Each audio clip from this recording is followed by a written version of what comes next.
حضرت آدم علیہ السلام نے ہم بستری کرنا کیسے سیکھا؟ بسم اللہ الرحمن الرحیم۔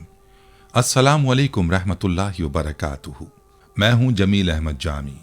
ناظرین، کیا آپ نے کبھی سوچا ہے کہ حضرت آدم علیہ السلام جو انسانیت کے پہلے والد ہیں، انہوں نے ہم بستری کا طریقہ کہاں سے سیکھا؟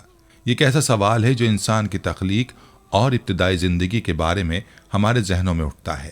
جب اللہ تعالیٰ نے حضرت آدم علیہ السلام کو جنت میں آباد کیا تو ان کی زندگی میں بے شمار پہلو تھے جن کا انسانیت کی ترقی سے گہرا تعلق تھا، لیکن جب زمین پر آ کر نسل انسانی کا آغاز ہوا تو حضرت آدم علیہ السلام کو ہم بستری کا طریقہ کیسے آیا؟ کیا اللہ تعالیٰ نے انہیں براہ راست اس کی تعلیم دی یا اس کا کوئی اور طریقہ تھا؟ اور اس وقت کی تعلیمات کا کیا اثر ہوا؟ اس ویڈیو میں ہم اس سوال کا تفصیل سے جواب دیں گے اور حضرت آدم علیہ السلام کے اس اہم پہلو پر روشنی ڈالیں گے۔ تو آپ بھی جانیں یہ حقیقت کیا تھی جو انسانیت کی ابتدا کے ساتھ جڑی ہوئی ہے۔ اس کے ساتھ ساتھ آپ یہ بھی جانیں گے کہ حضرت آدم علیہ السلام کی تخلیق مٹی سے کیوں ہوئی اور وہ مٹی کہاں سے لائی گئی تھی، اور حضرت آدم علیہ السلام نے دنیا میں زندگی کیسے گزاری۔ حضرت آدم علیہ السلام جنت سے کیا لے کر آئے تھے، اور اس ویڈیو کے آخر میں آپ کو یہ بھی بتائیں گے کہ حضرت آدم علیہ السلام کی وفات کب اور کیسے ہوئی۔ ویڈیو میں آگے چلنے سے پہلے آپ لوگوں سے گزارش ہے کہ ویڈیو کو اسکپ نہیں کرنا اور آخر تک لازمی دیکھنا ہے، اور اگر آپ ہمارے چینل پر نئے ہیں تو سب سے پہلے ہمارے چینل کو سبسکرائب کر لیں۔ ناظرین، حضرت آدم علیہ السلام جو اولین انسان اور تمام بنی نوع انسان کے والد ہیں، انہیں ابو البشر کا لقب دیا گیا ہے۔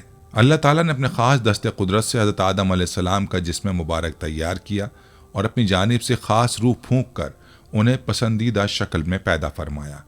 اللہ نے آپ کو تمام مخلوقات کے ناموں، ان کی خصوصیات اور حکمتوں کا علم دیا۔ فرشتوں نے آپ کی علمی عظمت کا اعتراف کیا اور آپ کو سجدہ کیا، لیکن ابلیس نے سجدہ کرنے سے انکار کیا، جس کے نتیجے میں وہ مردود قرار پایا۔ حضرت آدم علیہ السلام بے شمار فضائل سے مزین ہے اور آپ کا تذکرہ قرآن و حدیث میں متعدد بار آیا ہے۔ حضرت آدم علیہ السلام کو خلیفہ بنانے کا مقصد یہ نہیں تھا کہ اللہ تعالیٰ کو اس کی ضرورت تھی، بلکہ اس کے پیچھے حکمت تھی تاکہ بندوں پر اللہ کی رحمت و فضل کا مظاہرہ ہو سکے، کیونکہ عام انسانوں میں یہ طاقت نہیں کہ وہ براہ راست اللہ سے احکام حاصل کر سکیں، اور وہ نہ تو فرشتوں کے واسطے کے بغیر اللہ سے کچھ سیکھتے ہیں۔ اس لیے اللہ نے انسانوں اور اپنے درمیان ایک خلیفہ مقرر کیا جسے نبی اور رسول کا مقام دیا، اور اسے ایسی صلاحیت بخشی کہ وہ براہ راست یا فرشتوں کے ذریعے اللہ سے احکام لے کر لوگوں تک پہنچا سکے۔ لہٰذا انسانوں میں سے رسولوں اور نبیوں کو خلیفہ بنا کر بھیجنا اللہ کی رحمت اور اس کا احسان ہے۔ جب اللہ تعالیٰ نے حضرت آدم علیہ السلام کی تخلیق کا ارادہ فرمایا تو زمین سے ایک مٹی کی مٹھی لی گئی، پھر اسے مختلف پانیوں سے گوندھ کر گارا بنایا گیا جو چپکنے لگ گیا۔ بعد ازاں یہ گارا سیاہ رنگ کا ہو گیا اور اس میں بو آنے لگی۔ اس سیاہ رنگ اور بدبو والی مٹی سے حضرت آدم علیہ السلام کی صورت تیار کی گئی۔ جب یہ مٹی خشک ہو گئی تو ہوا کے گزرنے سے اس میں آواز آنے لگی۔ حضرت آدم علیہ السلام کی تخلیق کے تمام مراحل قرآن مجید میں مختلف جگہوں پر بیان کیے گئے ہیں۔ دوستو، آپ نے کبھی یہ سوچا کہ حضرت آدم علیہ السلام کی تخلیق مٹی سے کیوں کی گئی اور وہ مٹی کہاں سے آئی؟ حضرت آدم علیہ السلام کے نہ والدین تھے اور نہ ہی کوئی ماں، بلکہ اللہ تعالیٰ نے انہیں اپنی خاص قدرت سے مٹی سے پیدا فرمایا۔ جب اللہ تعالیٰ نے حضرت آدم علیہ السلام کو پیدا کرنے کا ارادہ کیا تو حضرت جبریل علیہ السلام کو حکم دیا کہ وہ زمین سے ایک مٹھی مٹی لے کر آئیں۔ اللہ کے حکم سے حضرت جبریل علیہ السلام نے آسمان سے اتر کر زمین سے ایک مٹھی مٹی اٹھائی اور زمین کے اوپری پرتوں سے چھلک کر وہ مٹی آپ کے ہاتھ میں آ گئی۔ اس مٹی میں مختلف رنگوں اور خصوصیات والی مٹیاں تھیں، جیسے سفید، سیاہ، سرخ، زرد، نرم، سخت، شیریں، تلخ، نمکین اور پھیکی مٹیاں۔ اس کے بعد اللہ تعالیٰ نے اس مٹی کو مختلف پانیوں سے گوندھنے کا حکم دیا اور کچھ عرصے بعد یہ چپکنے والی مٹی بن گئی۔ مزید کچھ مدت بعد یہ مٹی گارے کی طرح بن گئی جو کہ بدبودار اور کھنکھناتی ہوئی تھی۔ پھر جب یہ مٹی خشک ہو کر ٹھوس ہو گئی تو اس میں سے حضرت آدم علیہ السلام کی شکل و صورت بنائی گئی اور جنت کے دروازے پر رکھی گئی۔ فرشتے اس پتلے کو دیکھ کر حیران ہوتے تھے کیونکہ انہوں نے کبھی ایسی مخلوق نہیں دیکھی تھی۔ پھر اللہ تعالیٰ نے حضرت آدم علیہ السلام میں روح داخل کرنے کا حکم دیا۔ جب روح آپ کے جسم میں داخل ہوئی تو سب سے پہلے آپ کے نتنوں تک پہنچی اور آپ کو چھینک آئی۔ پھر جب روح زبان تک پہنچی تو آپ نے الحمدللہ کہا اور اللہ تعالیٰ نے جواباً فرمایا یرحمک اللہ، یعنی اللہ تم پر رحم فرمائے۔ پھر روح پورے جسم میں پھیل گئی اور حضرت آدم علیہ السلام زندہ ہو گئے۔ جب اللہ تعالیٰ نے حضرت آدم علیہ السلام کی تخلیق مکمل کی تو تمام مخلوق کو حکم دیا کہ حضرت آدم علیہ السلام کو سجدہ کیا جائے، لیکن ابلیس میں غرور تھا، اس نے کہا کہ میں آگ سے ہوں اور یہ مٹی سے بنایا گیا ہے، میں اسے سجدہ کیوں کروں؟ اور اس نے سجدہ کرنے سے انکار کر دیا، جس سے خیر اور شر کی طاقتوں کے درمیان جنگ کا آغاز ہوا۔ قدیم صحائف میں لکھا ہے کہ جب اللہ نے حضرت آدم علیہ السلام کو سجدہ کرنے کا حکم دیا تو شیطان نے حضرت آدم علیہ السلام پر حقارت سے تھوک دیا تھا۔ یہ تھوک حضرت آدم علیہ السلام کے پیٹ پر گرا اور اللہ تعالیٰ نے حضرت جبریل علیہ السلام کو حکم دیا کہ وہ اس تھوکی ہوئی مٹی کو نکالیں۔ جب حضرت جبریل علیہ السلام نے وہ مٹی نکالی تو حضرت آدم علیہ السلام کے پیٹ میں ایک چھوٹا سا سوراخ بن گیا جو آج ہماری ناف کی صورت میں موجود ہے۔ اس سوراخ کی مٹی سے جو شیطان کا تھوک لگا تھا، اللہ تعالیٰ نے کتے کو پیدا کیا۔ دوسری روایت کے مطابق جب حضرت آدم علیہ السلام اور حضرت حوا علیہ السلام کو زمین پر بھیجا گیا تو شیطان نے زمینی درندوں کو بہکایا کہ وہ ان دونوں کو کھا جائیں، تو اللہ تعالیٰ نے کتے کو پیدا کیا تاکہ وہ حضرت آدم علیہ السلام اور حضرت حوا علیہ السلام کی ان درندوں سے حفاظت کرے۔ اس طرح کتے کی تخلیق حضرت آدم علیہ السلام کی زمین پر آمد کے فوراً بعد ہوئی۔ یقیناً ایک حدیث میں ذکر کیا گیا ہے کہ حضرت آدم علیہ السلام کا جسم مختلف رنگوں اور مختلف نوعیت کی مٹیوں سے تخلیق کیا گیا تھا۔ اسی وجہ سے انسان میں مختلف رنگ و نسل اور مختلف مزاجوں والے لوگ موجود ہیں۔ نبی کریم صلی اللہ علیہ وآلہ وسلم نے فرمایا، اللہ تعالیٰ نے حضرت آدم علیہ السلام کو ایک مٹھی مٹی سے پیدا کیا اور یہ مٹی زمین کے مختلف حصوں سے جمع کی گئی تھی، جس کی وجہ سے حضرت آدم علیہ السلام کی نسل میں مختلف رنگت اور زبانوں کے لوگ پیدا ہوئے۔ حضرت آدم علیہ السلام کی کنیت ابو محمد یا ابو البشر ہے اور آپ اللہ کے پہلے نبی ہیں۔ آپ کی عمر 960 سال تھی اور آپ کی وفات کے وقت آپ کی اولاد کی تعداد 1,00,000 تک پہنچ چکی تھی، جنہوں نے مختلف صنعتوں اور عمارتوں سے زمین کو آباد کیا۔ جب حضرت آدم علیہ السلام کو جنت میں رہنے کا حکم دیا گیا تو وہاں کی تنہائی کی وجہ سے آپ کچھ مغموم ہوئے۔ اللہ تعالیٰ نے آپ پر نیند کا غلبہ ڈالا اور آپ گہری نیند میں چلے گئے۔ نیند کی حالت میں اللہ تعالیٰ نے آپ کی بائیں پسلی سے حضرت حوا علیہ السلام کو پیدا فرمایا۔ جب آپ بیدار ہوئے تو حیران رہ گئے کہ ایک نہایت خوبصورت عورت آپ کے پاس بیٹھی ہوئی ہے۔ آپ نے ان سے پوچھا کہ تم کون ہو اور یہاں کیوں آئی ہو؟ حضرت حوا علیہ السلام نے جواب دیا کہ میں آپ کی بیوی ہوں اور اللہ تعالیٰ نے مجھے اس لیے پیدا کیا تاکہ آپ کو سکون اور انست حاصل ہو اور میں آپ سے تسکین اور محبت کی توقع رکھوں۔ ہم دونوں مل کر خوش رہیں اور اللہ تعالیٰ کی نعمتوں کا شکر ادا کریں۔ قرآن مجید میں اللہ تعالیٰ نے فرمایا اور اسی کے ذریعے اس کا جوڑا بنایا اور ان دونوں سے بہت سارے مرد اور عورت پھیلا دیے۔ ناظرین، یہاں آپ کو یہ بھی بتاتے چلیں کہ حضرت آدم علیہ السلام نے ہم بستری کرنا کیسے سیکھا۔ اس حوالے سے حضرت ابراہیم نخعی رحمۃ اللہ علیہ روایت کرتے ہیں کہ جب اللہ پاک نے حضرت آدم علیہ السلام کو پیدا فرمایا تو اللہ تعالیٰ نے ایک فرشتے کو حضرت آدم علیہ السلام کے پاس بھیجا اور انہیں جمع یعنی ہم بستری کرنے کا حکم دیا۔ چنانچہ آدم علیہ السلام نے حوا علیہ السلام کے ساتھ قربت کی۔ اس کے بعد حضرت حوا علیہ السلام نے کہا، اے آدم علیہ السلام، یہ تو بہت اچھا عمل ہے، لیکن ناظرین اس روایت کی صحت کے بارے میں ہمیں کوئی اطلاع نہیں ملی کہ یہ درست ہے یا نہیں۔ بعض دیگر روایات میں اس واقعے کو کچھ اس طرح بیان کیا گیا ہے کہ جب اللہ تعالیٰ نے آدم علیہ السلام اور حضرت حوا علیہ السلام کو شجر ممنوعہ پھل کھانے کی وجہ سے زمین پر اتارا تو وہ ایک دوسرے سے کافی عرصے تک جدا رہے۔ حضرت آدم علیہ السلام اپنی اجتہادی خطا پر بہت زیادہ نادم رہتے اور روتے رہتے۔ ان کے رونے کی شدت کی وجہ سے ایک دن حضرت جبریل علیہ السلام نے اللہ پاک کی بارگاہ میں ان کی سفارش کی۔ اللہ تعالیٰ نے آدم علیہ السلام کے دل میں توبہ کا طریقہ ڈالا۔ چنانچہ آدم علیہ السلام نے اللہ کی بارگاہ میں توبہ کی اور اللہ کی بارگاہ میں نہایت عاجزی اور ندامت کے ساتھ یہ دعا کی جو قرآن کریم میں یوں بیان ہوئی ہے، اے اللہ، اے ہمارے رب، ہم نے اپنی جانوں پر ظلم کیا اور اگر تو ہمیں معاف نہیں کرے گا اور ہم پر رحم نہیں فرمائے گا تو ہم یقیناً نقصان اٹھانے والوں میں سے ہو جائیں گے۔ ناظرین، اللہ تعالیٰ نے ان کی توبہ کو قبول فرما لیا۔ اس کے بعد حضرت جبرائیل علیہ السلام نے حضرت آدم علیہ السلام کو خوشخبری سنائی اور انہیں مکہ مکرمہ لے گئے، جہاں آدم علیہ السلام نے اللہ کے گھر کی بنیاد رکھی اور حجر اسود کو نصب کیا۔ اس کے بعد عرفات کے میدان میں آدم علیہ السلام اور حضرت حوا کی ملاقات ہوئی۔ وقت اور حالات کی تبدیلی کی وجہ سے وہ دونوں ایک دوسرے کو پہچان نہ سکے، تب حضرت جبریل علیہ السلام نے دونوں کا تعارف کروایا۔ ناظرین، چونکہ جنت میں آدم علیہ السلام اور حضرت حوا کو قربت کرنے سے منع کیا گیا تھا، اس لیے زمین پر آنے کے بعد وہ ایک دوسرے سے علیحدہ سویا کرتے تھے۔ پھر ایک دن اللہ تعالیٰ نے حضرت جبریل علیہ السلام کو حکم دیا کہ آدم علیہ السلام کو حضرت حوا کے قریب ہونے اور ہم بستری کے آداب سکھائیں۔ لہٰذا حضرت جبریل علیہ السلام نے حضرت آدم علیہ السلام کو یہ آداب سکھائے اور اللہ کے حکم پر عمل کرتے ہوئے انہوں نے حوا سے قربت کی۔ حضرت آدم علیہ السلام نے حضرت جبریل علیہ السلام کو بتایا کہ انہوں نے اپنی بیوی کو بہت اچھا پایا، اس واقعے کے بعد حضرت حوا سے نسل انسانی کی ابتدا ہوئی۔ ناظرین، ایک روایت میں یہ بھی آتا ہے کہ جب حضرت حوا کو پیدا کیا گیا تو آدم علیہ السلام نے ان کی طرف میلان کرنا چاہا اور ارادہ فرمایا کہ دست محبت بڑھائیں، تو فرشتوں نے کہا اے آدم ٹھہر جاؤ، پہلے مہر ادا کرو۔ آپ نے فرمایا کہ مہر کیا ہوتا ہے؟ فرشتوں نے کہا مہر یہ ہے کہ تم نبی صلی اللہ علیہ وآلہ وسلم پر درود پڑھو۔ ایک روایت میں ہے کہ 3 دفعہ اور ایک روایت میں 70 مرتبہ درود پڑھنے کا حکم دیا گیا۔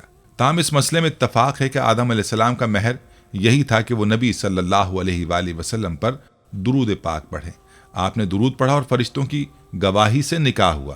اس سے پہلے یہ بھی پتہ چلتا ہے کہ بے شک نبی صلی اللہ علیہ وآلہ وسلم ہر موجود چیز کے لیے وسیلہ ہیں، یہاں تک کہ آپ اپنے باپ آدم علیہ السلام کا بھی وسیلہ ہیں۔ اللہ تعالیٰ نے آدم علیہ السلام کو جنت میں رہتے ہوئے ابلیس کی دشمنی سے آگاہ کیا اور فرمایا کہ ابلیس تمہارے اور تمہاری بیوی کے لیے دشمن ہے اور وہ تم دونوں کو جنت سے نکال کر زمین پر لے جائے گا، جہاں تمہیں محنت و مشقت میں مبتلا ہونا پڑے گا، جیسے کھانا پیدا کرنے، زمین جوتنے اور پیسہ کمانے کی محنت کرنا۔ قرآن مجید کی سورہ طٰہٰ میں اللہ تعالیٰ کا ارشاد ہے کہ ابلیس تمہیں جنت سے نکال دے گا اور تمہیں مشکلات کا سامنا ہوگا۔ حضرت آدم علیہ السلام کو جنت میں وہ تمام نعمتیں حاصل تھیں، جیسے کھانا، پانی، لباس اور سایہ، جو بغیر کسی محنت کی تھیں۔ انسان اس وقت ان نعمتوں کی قدر کرتا ہے جب وہ اسے میسر نہ ہو۔ اللہ نے حضرت آدم علیہ السلام کو یہ بتا کر جنت میں نہ انہیں بھوک، نہ پیاس، نہ بے لباس ہونے کا خطرہ اور نہ دھوپ ہونے کا سامنا ہوگا، ان نعمتوں کی اہمیت کو اجاگر کیا۔ اللہ نے حضرت آدم علیہ السلام اور حضرت حوا علیہ السلام کو جنت میں رہنے کا حکم دیا، لیکن ایک درخت کے قریب جانے سے منع کیا۔ حضرت آدم علیہ السلام کو سجدہ نہ کرنے کی پاداش میں شیطان مردود ہو گیا تھا، جس کے بعد اس کے دل میں کینہ اور حسد پیدا ہو گیا اور وہ انتقام لینے کی منصوبہ بندی کرنے لگا۔ وہ حضرت آدم علیہ السلام کو نقصان پہنچانے کی کوشش میں لگا رہا۔ ایک دن شیطان نے حضرت آدم علیہ السلام کو وسوسہ ڈالا اور کہا، کیا میں تمہیں ایک ایسے درخت کے بارے میں بتاؤں جس کا پھل کھانے سے تمہیں ہمیشہ کی زندگی مل جائے؟ اور کیا میں تمہیں ایسی بادشاہت کی خبر دوں جو کبھی ختم نہ ہوگی اور اس میں کبھی زوال نہیں آئے گا؟ شیطان نے اللہ کی قسم کھا کر حضرت آدم علیہ السلام سے کہا کہ اس درخت کا پھل کھانے سے انسان فرشتہ بن جاتا ہے یا ہمیشہ کی زندگی حاصل کر لیتا ہے۔ اس طرح شیطان نے اپنے جھوٹے وعدوں کے ذریعے حضرت آدم علیہ السلام اور حضرت حوا رضی اللہ عنہا کا اور حضرت حوا علیہ السلام کو اس درخت کا پھل کھانے کی ترغیب دی۔ حضرت آدم علیہ السلام نے اللہ کے نام کی عظمت پر کہا۔ حضرت آدم علیہ السلام کا اللہ کے نام کی عظمت پر کامل ایمان تھا، اس لیے انہیں یہ گمان نہ ہوا کہ اللہ کی قسم کھا کر کوئی جھوٹ بول سکتا ہے۔ مزید یہ کہ جنت اللہ کی قربت کا مقام تھا اور حضرت آدم علیہ السلام کو اس قربت کی شدت سے خواہش تھی، اور شیطان کے کہنے کے مطابق اگر وہ درخت کا پھل کھائیں گے تو انہیں فرشتہ بننے یا ہمیشہ کی زندگی حاصل کرنے کا موقع ملے گا، جو اس مقام کی مزید تقویت دیتا ہے۔ اس لیے حضرت آدم علیہ السلام نے شیطان کی باتوں پر یقین کر لیا اور حضرت حوا کے ساتھ اس درخت کا پھل کھا لیا۔ حضرت آدم علیہ السلام نے جس درخت کا پھل کھایا تھا وہ دراصل وہ درخت تھا جس کے بارے میں اللہ تعالیٰ نے انہیں منع کیا تھا۔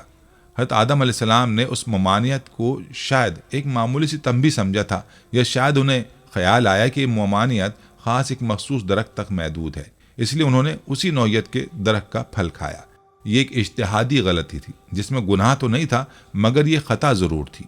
ابلیس کے وسوسہ دلانے کے بعد جب آدم علیہ السلام اور حضرت حوا علیہ السلام نے اس درخت میں سے کھا لیا تو ان کے جنتی لباس اتر گئے اور ان پر ان کی شرم کے مقام ظاہر ہو گئے، اور وہ اپنا سطر چھپانے اور جسم ڈھانپنے کے لیے جنت کے پتے اپنے اوپر چپکانے لگے۔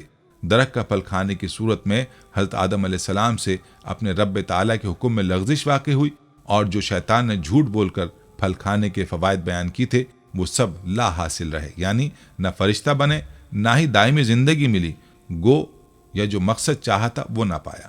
حضرت آدم علیہ السلام اور حضرت حوا علیہ السلام نے اپنی غلطی کا اعتراف کرتے ہوئے اللہ کے سامنے توبہ کی اور کہا، اے ہمارے رب، ہم نے اپنی جانوں پر زیادتی کی، اور اگر تو نے ہمیں معاف نہ کیا اور ہم پر رحم نہ فرمایا تو ہم یقیناً خسارے میں رہیں گے۔ اللہ تعالیٰ نے حضرت آدم علیہ السلام کو یہ حکم دیا تھا کہ وہ ممنوع درخت کے قریب نہ جائیں، لیکن یہ حکم مکمل طور پر یاد نہ رہا، اور آپ علیہ السلام نے اس درخت کے قریب جا کر اس کا پھل کھایا۔ تاہم یہ عمل اللہ کی نافرمانی کا ارادہ نہیں تھا۔ حضرت آدم علیہ السلام نے جان بوجھ کر درخت سے نہیں کھایا، بلکہ ایک صحوی غلطی تھی۔ اس بات کو مد نظر رکھتے ہوئے یہ کہنا صحیح ہے کہ جو کام غلطی سے کیا جائے وہ نہ گناہ ہوتا ہے اور نہ اس پر کوئی مواخذہ۔ جہاں تک انبیاء کرام علیہم کی معصومیت کا تعلق ہے، امام احمد رضا خان رحمۃ اللہ علیہ نے واضح کیا کہ انبیاء کرام علیہم کبیرہ گناہوں سے قطعی طور پر محفوظ ہیں، اور وہ جان بوجھ کر چھوٹے گناہ بھی نہیں کرتے۔ ان کے کردار سے کبھی بھی مخلوق کو نقصان نہیں پہنچتا، اور وہ ہمیشہ اعلیٰ اخلاق شرافت کی معیاری مثال ہیں۔ جب حضرت آدم علیہ السلام نے ممنوع درخت کا پھل کھا لیا تو اللہ تعالیٰ نے انہیں اور حضرت حوا علیہ السلام کو جنت سے زمین پر اترنے کا حکم دیا۔ یہ حکم آدم علیہ السلام کی نسل کے لیے بھی تھا، اور ساتھ ہی اللہ نے فرمایا کہ تمہاری نسل کے بعض افراد ایک دوسرے کے دشمن ہوں گے اور دنیا میں ایک دوسرے سے حسد اور دین میں اختلاف کریں گے۔ تمہیں زمین پر کچھ وقت رہنا ہے اور اس سے فائدہ اٹھانا ہے، اس میں زندگی گزارنی ہے، اسی میں موت آنی ہے اور اسی سے تم اٹھائے جاؤ گے۔ اللہ نے پھر اپنی ہدایت کی وضاحت کرتے ہوئے فرمایا کہ اگر میری طرف سے تمہارے پاس کتاب اور رسول کی ہدایت آئے تو جو اس ہدایت کی پیروی کرے گا وہ نہ دنیا میں گمراہ ہوگا نہ آخرت میں بدبخت ہوگا۔ جو لوگ اللہ کی ہدایت پر عمل کریں گے وہ دنیا میں گمراہ نہیں ہوں گے اور آخرت میں بھی عذاب سے بچ جائیں گے، اور قیامت کے دن ان کو نہ کوئی خوف ہوگا اور نہ کوئی غم، بلکہ وہ جنت میں داخل ہوں گے۔ لیکن جو لوگ کفر کریں گے اور میری آیات کو جھٹلائیں گے وہ ہمیشہ کے لیے جنت میں جائیں گے۔ ناظرین، یہاں یہ بھی جان لیں کہ حضرت آدم علیہ السلام کہاں اترے تھے۔ مختلف روایات میں ذکر کیا گیا ہے کہ حضرت آدم علیہ السلام مکہ اور طائف کے درمیان موجود دجنہ نامی علاقے میں اترے تھے۔ کچھ کا کہنا ہے کہ آپ صفا پہاڑی پر اترے، جبکہ اللہ کے حکم کے تحت حضرت آدم علیہ السلام اور حضرت حوا علیہ السلام کا جنت سے نکلنے کا وقت آیا تو حضرت آدم علیہ السلام نے حضرت حوا کا ہاتھ پکڑ کر کہا کہ اب ہمیں غربت اور بے کسی کا سامنا کرنا ہوگا۔ اس وقت حضرت جبریل علیہ السلام آئے اور کہا دونوں الگ ہو جاؤ، کیونکہ یہ اللہ کا حکم ہے اور تمہیں مختلف جگہوں پر اتارا جائے گا۔ حضرت آدم علیہ السلام اور حضرت حوا علیہ السلام کے درمیان یہ جدائی ہوئی اور حضرت آدم علیہ السلام کو سران دیپ جو کہ سری لنکا میں واقع ہے اتارا گیا، جبکہ حضرت حوا علیہ السلام کو جدہ کے قریب اتارا گیا۔ اس وقت کے مطابق یہ دونوں جگہیں تقریباً 2100 میل دور تھیں۔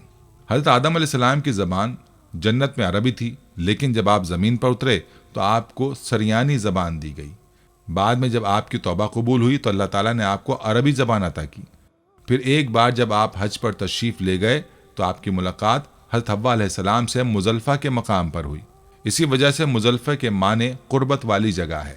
حضرت عبداللہ بن عمر رضی اللہ عنہ فرماتے ہیں کہ حضرت آدم علیہ السلام کو ہندوستان میں اتارا گیا تھا اور پھر وہ مکہ آئے اور بعد میں شام میں انتقال فرمایا۔ بعض روایات میں ذکر ہے کہ حضرت آدم علیہ السلام کو ہندوستان میں اتارنے کے بعد وہ مکہ گئے اور وہاں سے شام کی طرف روانہ ہوئے۔ رسول اللہ صلی اللہ علیہ وآلہ وسلم نے بھی فرمایا کہ حضرت آدم علیہ السلام کو ہندوستان میں اتارا گیا تھا۔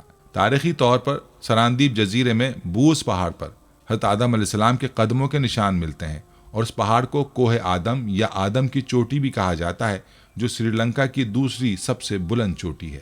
حضرت آدم علیہ السلام کو زمین پر اترنے کے بعد پہلی بار کیا کھانا اور لباس ملا؟ روایات میں ذکر ہے کہ حضرت آدم علیہ السلام جنت میں 60 سے 100 سال تک رہے، اور ان دونوں کو جنت میں کسی بھی درخت سے کھانے کی آزادی تھی سوائے ممنوع درخت کے۔ شیطان نے دونوں کو بہکایا اور کہا اگر تم اس درخت کے پھل کھاؤ گے تو تم ہمیشہ زندہ رہو گے یا فرشتہ بن جاؤ گے۔ حضرت حوا علیہ السلام نے اس بہکاؤ میں آ کر حضرت آدم علیہ السلام سے کہا کہ ہم اس پھل کا ذرا سا حصہ کھا کر دیکھیں، تو حضرت آدم علیہ السلام نے پہلے انکار کیا، لیکن پھر حضرت حوا کے اصرار پر راضی ہو گئے۔ دونوں نے پھل کھایا اور فوراً ان کی سترگاہیں ظاہر ہو گئیں۔ اس پر وہ جنت کے درختوں کے پتے توڑ کر اپنے جسم کو چھپانے لگے۔ اللہ نے دونوں کو پکارا اور کہا کہ میں نے تمہیں اس درخت سے منع کیا تھا، تم نے کیوں اس کا پھل کھایا؟ دونوں نے اللہ کے سامنے شرمندگی کا اظہار کیا اور کہا کہ اگر اللہ نے ہمیں معاف نہ کیا تو ہم تباہ ہو جائیں گے۔ اللہ نے حضرت آدم علیہ السلام اور حضرت حوا علیہ السلام کو زمین پر اترنے کا حکم دیا اور کہا کہ تم دونوں وہاں زندگی گزارو گے، تم میں سے بعض ایک دوسرے کے دشمن ہوں گے اور وہاں تمہیں مرنا ہے اور اسی سے اٹھایا جائے گا۔ اس کے بعد حضرت آدم علیہ السلام اور حضرت حوا علیہ السلام کو زمین پر اتار دیا گیا۔ حضرت سعدی رحمۃ اللہ علیہ نے فرمایا کہ حضرت آدم علیہ السلام جب ہندوستان میں اترے تو ان کے پاس جنت کا پتا اور حجر اسود تھا، اور یہ پتا خوشبودار اور درختوں کے پتوں کی پیداوار تھا۔ حضرت آدم علیہ السلام نے جنت کے پتوں کو زمین پر پھیلا دیا۔ بعد میں حضرت جبریل علیہ السلام نے حضرت آدم علیہ السلام کو معاف کروا دیا اور آپ کو مکہ لے کر آئے، جہاں آپ نے کعبے کی بنیاد رکھی اور حجر اسود نصب کیا۔ حضرت عمر رضی اللہ تعالی عنہ نے فرمایا کہ جب حضرت آدم علیہ السلام نے اللہ سے مغفرت کی دعا کی تو انہوں نے محمد صلی اللہ علیہ وآلہ وسلم کے وسیلے سے معافی مانگی۔ اللہ نے حضرت آدم علیہ السلام سے فرمایا کہ جب تم نے محمد صلی اللہ علیہ وآلہ وسلم کے بارے میں جانا تو تم نے سچ کہا۔ اللہ نے فرمایا اگر محمد صلی اللہ علیہ وآلہ وسلم نہ ہوتے تو میں تمہیں بھی پیدا نہ کرتا۔ ناظرین، معراج کے سفر میں جب نبی کریم صلی اللہ علیہ وآلہ وسلم پہلے آسمان پر پہنچے تو آپ نے حضرت آدم علیہ السلام کو دیکھا۔ آپ صلی اللہ علیہ وآلہ وسلم نے دیکھا کہ حضرت آدم علیہ السلام کے دائیں طرف جنتی لوگ تھے اور بائیں طرف جہنمی لوگ۔ حضرت آدم علیہ السلام جب دائیں طرف دیکھتے تو ہنستے اور جب بائیں طرف دیکھتے تو روتے۔ نبی صلی اللہ علیہ وآلہ وسلم نے حضرت جبریل علیہ السلام سے پوچھا کہ یہ کیا ہو رہا ہے؟ تو حضرت جبریل علیہ السلام نے بتایا کہ یہ حضرت آدم علیہ السلام ہیں اور یہ ان کی اولادوں کی روحیں ہیں، جبکہ بائیں طرف جہنمی روحیں ہیں، اس لیے وہ غمگین رہتے ہیں اور روتے ہیں۔ ناظرین، اب یہاں ایک اور اہم بات یہ ہے کہ حضرت آدم علیہ السلام نے زمین پر آ کر سب سے پہلے کیا چاہا؟ جب حضرت آدم علیہ السلام زمین پر اترے تو انہوں نے اللہ سے دعا کی کہ وہ وہی عبادت کی جگہ اور تسبیح کی آواز سننا چاہتے ہیں جو آسمانوں میں بیت المعمور کے گرد ملائکہ کرتے تھے۔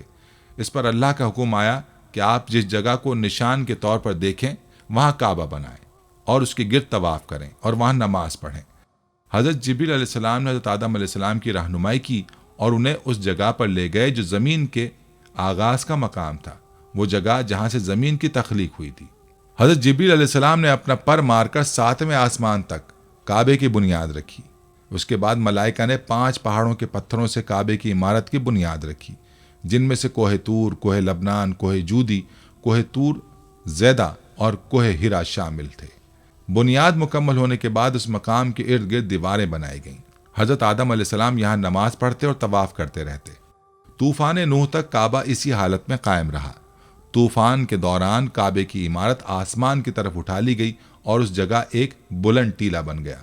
لوگ پھر بھی اس مقام پر آ کر دعا کرتے اور برکت کے لیے آتے رہتے۔ پھر حضرت ابراہیم علیہ السلام کے زمانے میں کعبے کی حالت دوبارہ ٹھیک ہو گئی اور اس میں مزید آبادی بڑھ گئی، خاص طور پر جب حضرت اسماعیل علیہ السلام اور حضرت ہاجرہ یہاں آ کر آباد ہوئے۔ ناظرین، حضرت آدم علیہ السلام اللہ کے منتخب نبی تھے۔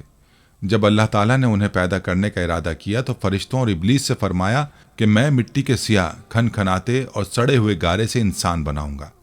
جب میں اس انسان کو مکمل طور پر درست شکل دے کر اپنی روح پھونک دوں گا تو تم سب کو سجدہ کرنا ہوگا۔ اللہ تعالیٰ نے زمین سے ایک مٹھی مٹی لی اور اس سے گارا تیار کیا اور پھر اس گارے سے حضرت آدم علیہ السلام کا بدن بنایا۔ جب گارا سیاہ اور بدبودار ہو گیا اور اس میں سے آواز آنا شروع ہو گئی تو اللہ تعالیٰ نے اپنے دونوں ہاتھوں سے حضرت آدم علیہ السلام کا پتلا بنایا اور کچھ عرصے تک اسے وہیں چھوڑ دیا۔ ابلیس نے جب اس پتلے کو دیکھا تو وہ اس کے ارد گرد چکر لگانے لگا اور غور سے اس کا معائنہ کیا۔ ابلیس نے سمجھا کہ حضرت آدم علیہ السلام کے جسم میں کچھ کمی ہے اور وہ اپنی حقیقت کو نہیں سمجھیں گے۔ پھر اللہ تعالیٰ نے جمعے کے دن عصر کے بعد حضرت آدم علیہ السلام کے پتلے کو زندگی دینے کا حکم کیا۔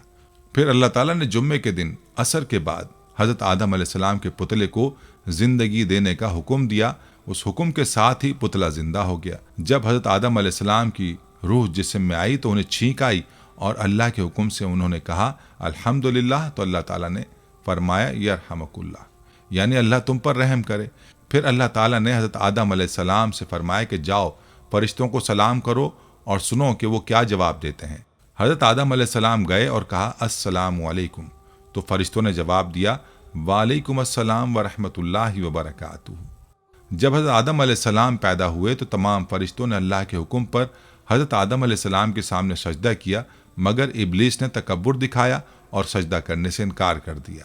اس نے کہا کہ میں بہتر ہوں کیونکہ مجھے آگ سے بنایا گیا ہے جبکہ آدم کو مٹی سے بنایا ہے۔ ناظرین، ابلیس کا اصل نام عزازیل تھا اور وہ جن تھا جو اپنے علم، عبادت اور پارسائی میں فرشتوں سے بھی آگے تھا۔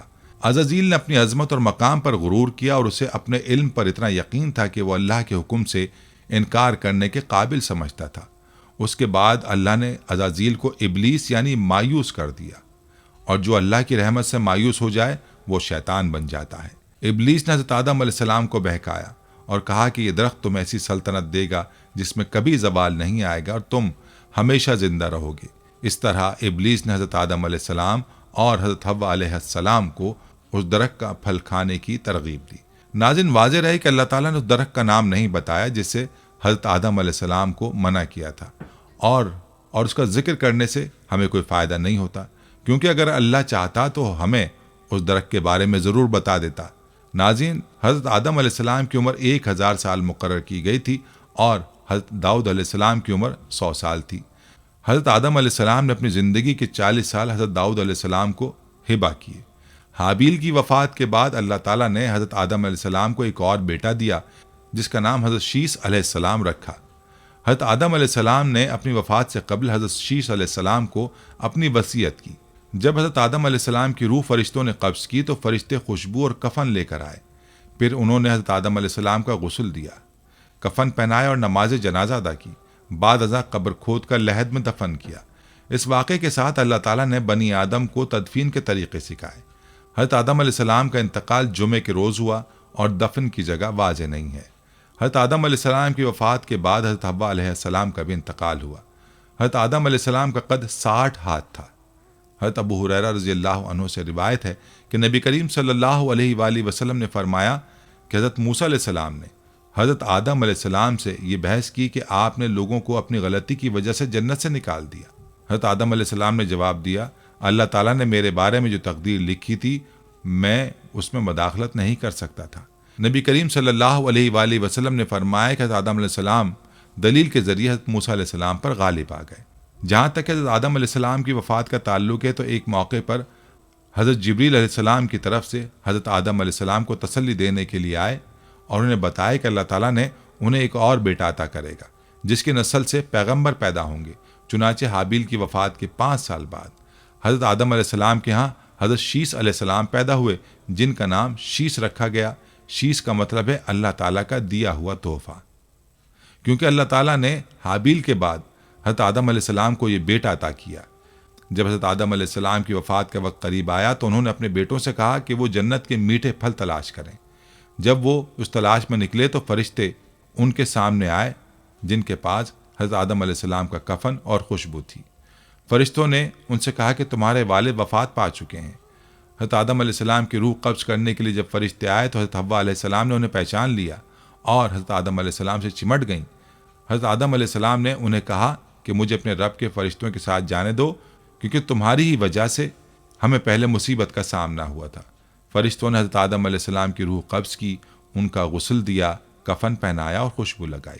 بعد میں حضرت جبریل علیہ السلام نے حضرت شیس علیہ السلام کو جنازے کی نماز پڑھانے کا طریقہ سکھایا۔ حضرت شیس علیہ السلام نے حضرت آدم علیہ السلام کی نماز جنازہ پڑھائی۔ تاریخی کتب کے مطابق حضرت آدم علیہ السلام کی عمر 960 سال بیان کی جاتی ہے۔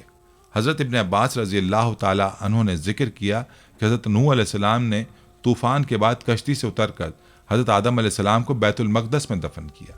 حضرت حوا علیہ السلام بھی حضرت آدم علیہ السلام کی وفات کے 1 سال بعد انتقال کر گئیں اور انہیں حضرت آدم علیہ السلام کے ساتھ دفن کیا گیا۔ ناظرین، یہ تھی ہماری آج کی ویڈیو۔ آخر میں ہم اللہ تعالیٰ سے دعا گو ہیں کہ وہ حضرت آدم علیہ السلام اور حضرت حوا علیہ السلام کو اپنی رحمتوں سے نوازے اور ہمیں ان کی زندگی سے سبق حاصل کرنے اور اس پر عمل کرنے کی توفیق عطا فرمائے، آمین۔ ہم امید کرتے ہیں کہ آپ کو ہماری آج کی یہ ویڈیو ضرور پسند آئی ہوگی۔ اگر آپ کو ہماری آج کی یہ ویڈیو پسند آئی ہے تو آپ سے گزارش کرتے ہیں کہ آپ ہمارے چینل کو ضرور سبسکرائب کر لیں اور ساتھ ہی لگے بیل کے بٹن کو بھی پریس کر لیں تاکہ آپ کے پاس ہماری آنے والی مزید معلوماتی ویڈیوز کا نوٹیفیکیشن بر وقت ملتا رہے۔ سبسکرائب کے ساتھ ساتھ ہماری ویڈیوز کو لائک بھی کریں اور اپنی قیمتی رائے کا اظہار کمنٹس میں ضرور کریں۔ کمنٹس میں آپ اپنے سوالات بھی ہم تک پہنچا سکتے ہیں۔ اللہ تعالیٰ آپ کو اپنے حفظ و امان میں رکھے، آمین۔ آخر میں پیارے دوستو، ہر ویڈیو کے اختتام میں ہم نے ایک دعا کا سلسلہ شروع کیا ہوا ہے۔ جو بھی اس دعا میں شامل ہوگا، میرا دعویٰ ہے کہ اللہ پاک اس کی تمام جائز حاجات کو پورا کریں گے۔ اپنی دعا کا آغاز درود ابراہیمی سے کرتے ہیں۔ آپ سب دوست اور بہنیں پہلے میرے ساتھ مل کر درود پاک پڑھ لیں اور کمنٹس میں آمین لازمی لکھیے گا۔ اللہ پاک اس آمین کو لکھنے کی برکت سے آپ کی اور میری تمام جائز حاجات کو پورا فرمائیں گے۔ دعا کا آغاز کرتے ہیں۔ بسم اللہ الرحمن الرحیم۔ اللہم صلی علی محمد وعلی آل محمد کما صلیت علی ابراہیم وعلی آل ابراہیم انک حمید مجید۔ اللہم بارک علی محمد